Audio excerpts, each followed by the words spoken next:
To understand the relationship between Israel and Saudi Arabia, you first need to know how Saudi Arabia became a country.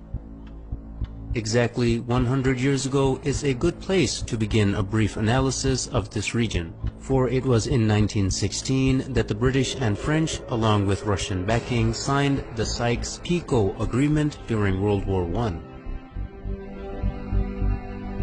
This agreement anticipated the collapse, and therefore it secretly divided up the Middle East in order to design a region post-Ottoman Empire.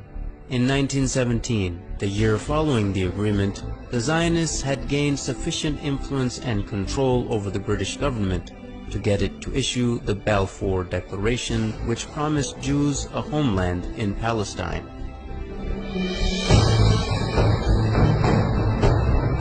Even though the population of Palestine was at the time 85% Arab and only 7% Jewish. The defeat of the Ottoman Empire by British imperialism in World War I left three distinct authorities in the Arabian Peninsula.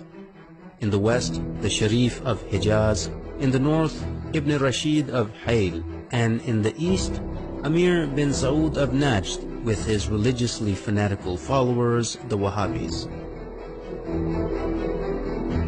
Britain got the most help from the Sharif of Hijaz, who led the Arab revolt against the Ottomans and helped the British defeat them.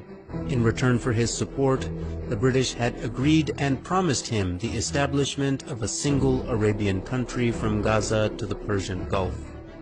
After the war, however, Britain did not keep its promises. Instead, it drew up the Sykes-Picot Agreement and issued the Balfour Declaration. The Sharif was discontent with this betrayal and told the British that he would never sell out Palestine to the Empire's Balfour Declaration. He would never allow the establishment of a Zionist state in Palestine or accept the new random borders drawn across Arabia by British and French imperialists. At this point, T.E. Lawrence, famously known as Lawrence of Arabia, was dispatched to bribe the Sharif and buy his support. When this didn't work, T.E. Lawrence turned to threats, which were also echoed by the colonial secretary Winston Churchill. Both men threatened to unleash Ibn Saud and his ferocious Wahhabis on them, whom they were already arming and funding for the sake of countering the threat of Ibn Rashid of Hayl, who also stubbornly opposed the establishment of a Zionist state in the region.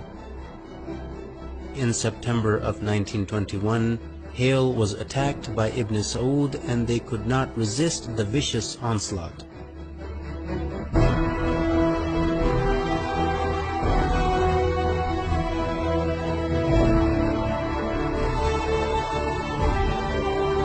They officially surrendered in November of 1921. Hayl had dissolved into a colony of the Sultanate of Najd. By March 1924, the British realized that Sharif Hussein would not back down, so they unleashed Ibn Saud and his armies on the Hijazi territory as well. Within weeks, the forces of Ibn Saud and his Wahhabi followers began to administer what the British Foreign Secretary Lord Curzon called the final kick to Sharif Hussein and ruthlessly attacked Hijazi territory.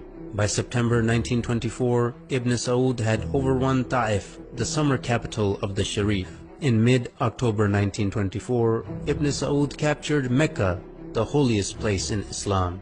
After losing Mecca, the Sharif had to flee and lose his entire territory to Ibn Saud, ancestor of the current Saudi lineage. In January 1925, Ibn Saud had begun his siege of Jeddah, and the city finally surrendered in December 1925, bringing an end to over 1,000 years of caliphate rule which had begun after the demise of Prophet Muhammad.